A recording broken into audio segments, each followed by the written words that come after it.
हल्द्वानी से खबर है, यहाँ के स्कूल में दलित बच्चों को एडमिशन न देने का आरोप लगा है। मामला नैनीताल जिले के धारी ब्लॉक के जीआईसी कलिया लेक का बताया जा रहा है। इलाके के हरिनगर अक्सोड़ा गांव के कुछ लोगों ने इसको लेकर शिकायत भी दी है। धारी के एसडीएम ने जांच के आदेश भी दिए हैं। वहीं धारी ब्लॉक के शिक्षा अधिकारी ने भी जांच शुरू कर दिया है। ये बड़ी खबर है, ब्लॉक शिक्षक धारी ने जांच शुरू कर दी है इस पूरे मामले की। तो आपको बताते चले कि दलित बच्चों को लेकर स्कूल पर आरोप लगे हैं। स्कूल में एडमिशन ना देने का ये आरोप लगा है। हालांकि इस बात में कितनी सच्चाई है, इसकी जांच की जा रही है। नैनीताल के जीआईसी कलिया लेक का ये पूरा मामला बताया जा रहा है। धारी के एसडीएम ने इस पूरे मामले में जांच के आदेश दे दिए हैं कि एडमिशन ना लेने का आरोप जो स्कूल पर लगा है वो कितना सही और कितना गलत है, इसकी जांच की जाए। ये बात सामने आई है। और दलित बच्चों को लेकर स्कूल पर यह आरोप लगा है कि स्कूल में दलित बच्चों को एडमिशन नहीं दिया जा रहा है। ये बात सामने आई है, स्कूल पर यह आरोप लगा है।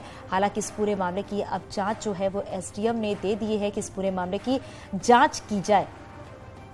नैनीताल के जीआईसी कलिया लेक का ये पूरा मामला बताया जा रहा है और दलित बच्चों को लेकर स्कूल पर ये गंभीर आरोप लगे हैं एडमिशन ना देने को लेकर। हमारे सहयोगी शैलेंद्र हमारे साथ जुड़ गए। शैलेंद्र, जरा बताइएगा क्या कुछ ये पूरा मामला है कि दलित बच्चों के एडमिशन को लेकर जो स्कूल पर ये गंभीर आरोप लगे हैं, कितना सही है ये?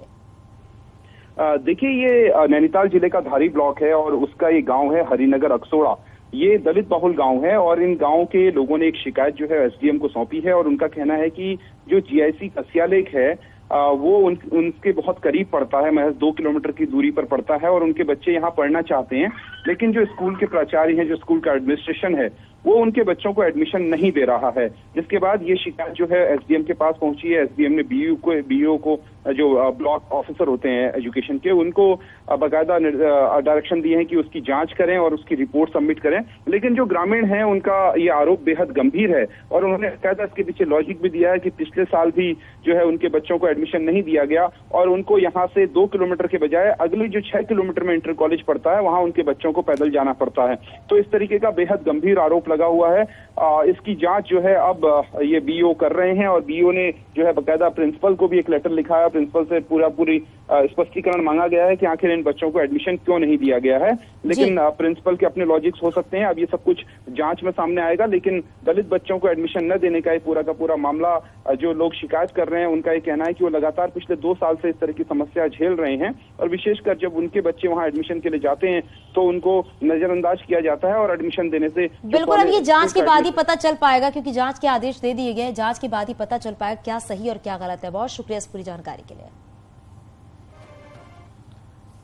राजधानी देहरादून में अतिक्रमण पर फिर बुलडोजर गरजा है। बुधवार को शहर भर में 5 टीमों ने एक्शन मोड में अतिक्रमण हटाया है, जिसमें पुलिस प्रशासन, नगर निगम, पीडब्ल्यूडी और स्मार्ट सिटी के तमाम अधिकारी मौके पर अतिक्रमण हटाने में जुटे रहे।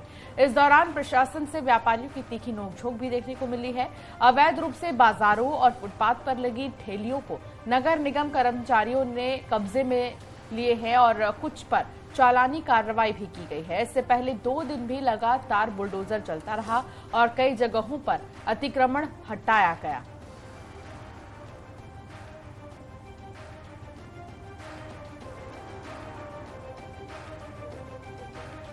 देते नहीं, न बोल रहे कि हम लोगों का जमीन है, नगर निगम वाले। फिर ये चक्कर में इन लोग चालान काट रहे। हम लोग कहाँ जाए, हम लोग की बैठने का कुछ जुगाड़ हो या तो हम कुछ कमाई खाने का, हम भी तो थोड़ी खाने का भी बच्चा है साथ में। वो तो होना ही नहीं चाहिए क्षेत्र में, और ख़ास तौर पे मुख्य मार्गों पे जहाँ की वेंडर जोन नहीं है। जैसे जिस जगह पर हम खड़े हैं राजपुर रोड है, अब यहाँ पर ठेली लगी है, पटरी लगे हैं, खोखा लगे हैं, सब बाहर के लोग हैं। इनके सत्यापन भी कर रहे हैं, चालान भी कर रहे हैं, इन्हें हटा भी रहे हैं।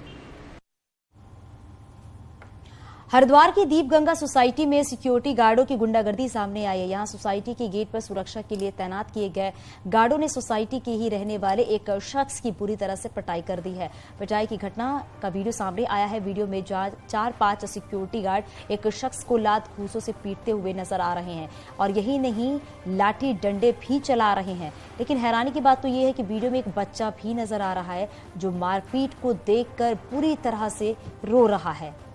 लेकिन गार्ड पिटाई करते रहे। गेट पर एंट्री को लेकर कहासुनी हुई और उसके बाद ये झगड़ा सिडकुल थाना पुलिस का कहना है कि निपेंद्र नाम के शख्स ने सुरक्षा गार्डों के खिलाफ शिकायत दी है और मामले की जांच की जा रही है।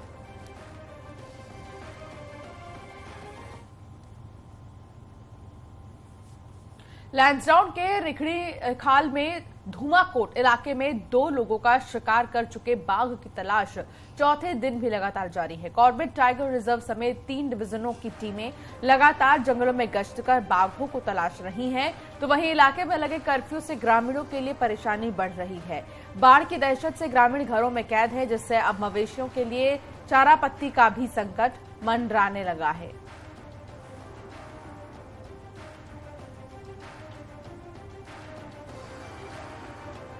अभी जनजीवन प्रभावित हो चुका है। अभी तो इसमें अभी लोग दहशत में जी रहे हैं।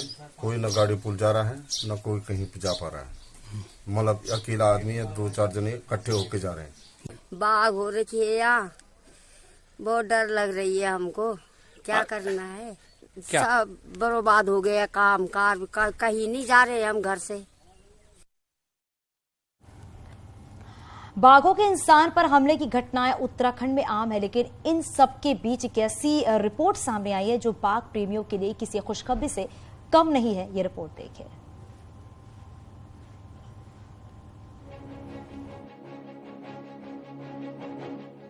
दुनिया भर में इन बाघों के लिए मशहूर इस कॉर्बेट नेशनल पार्क को इन खूंखार बाघों की राजधानी कहा जाता है, लेकिन आपको जानकर हैरानी होगी कि इन बाघों का एक बड़ा कुनबा इस राजधानी के करीब के जंगलों में भी मौजूद है, जिसकी तस्दीक हाल ही में बाघों की आई एक रिपोर्ट कर रही है। फॉरेस्ट ऑफिसर भी बाघों की बढ़ती संख्या से गदगद हैं। लेकिन कॉर्बेट के जो बफरी जोन जो बाहर के हमारे जो वन क्षेत्र हैं, वन प्रभाग है, उनमें भी बाघों की संख्या अधिक हुई है। ये एक स्वस्थ जंगल के लिए बहुत अच्छा संकेत है। और अगर बाघ की संख्या ज्यादा होती है, इसका मतलब ये है कि जो फूड चेन है वो प्रॉपर चल रही है। साल 2014 में जहां बाघों की संख्या 340 थी, वहीं 2020 में ये 442 हो गई, जबकि हालिया रिपोर्ट के मुताबिक ये संख्या 500 के करीब पहुंच चुकी है। अकेले कॉर्बेट में ही 300 के करीब बाघ घूम रहे हैं, जबकि इससे लगे वेस्टर्न सर्कल में बाघों की संख्या 150 को पार कर गई है। कि तराई का क्षेत्र परफेक्ट जोन है उनके लिए। वहाँ पर पानी है, नदियाँ हैं बहुत सारी, भोजन के लिए अधिकतर जानवर सुअर और सांभर, हिरन, ये सारे जानवर वहाँ पे मिल जाते हैं, इसलिए बाघों की तादाद इस समय वहाँ पे बढ़ रही है। उत्तराखंड देश का एकमात्र ऐसा राज्य है जहां तकरीबन हर जिले में बाघों की मौजूदगी है, लेकिन तराई के उधम सिंह नगर और नैनीताल के बाबर इलाके में जंगल के इस राजा का साम्राज्य है। हल्द्वानी से न्यूज़ 18 के लिए शैलेंद्र नेगी की रिपोर्ट।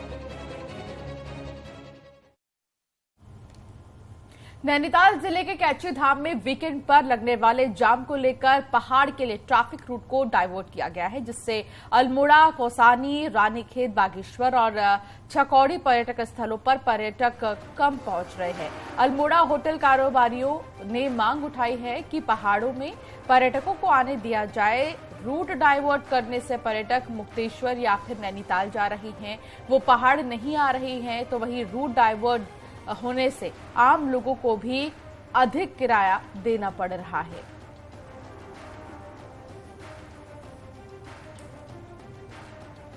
रूट डाइवर्जन से हमारे पहाड़ों, अल्मोड़ा, बागेश्वर, पिथौरागढ़, चंपावत सारे जनपदों को बड़ा असर है इसमें टूरिज्म पे। कोई टूरिस्ट आ नहीं रहा है। अप्रैल, मई, जून पीक सीजन है टूरिज्म को लेके। तो मैं नैनीताल प्रशासन से अनुरोध करना चाह रहा हूँ कि आप कैची धाम का कोई और वैकल्पिक करिए। आजकल शादी का सीजन भी बहुत जोरों से चला हुआ है। जो बाहर से पर्यटक आ रहे हैं और जो हमारे आम जन हैं, उसकी वजह से जो उनको डाइवर्ट किया गया है, उससे बहुत समय लग जा रहा है, जिससे कि हमारे पहाड़ में आने वाले सभी व्यक्तियों को बड़ी दिक्कतों का सामना करना पड़ता है। कि वहाँ पर जाम की स्थिति जो है काफ़ी उत्पन्न हो रही है, जिसकी वजह से जो टूरिस्ट है वो परेशान है। तो उन्होंने मुझे आश्वस्त किया था कि उसका उन्होंने एक पूरा रोड मैप बना लिया है कि किस तरीके से जाम की जो स्थिति है उसको कम किया जाएगा, और मुझे उम्मीद है कि आने वाले दिनों में आपको परिस्थितियाँ बेटर दिखेंगी।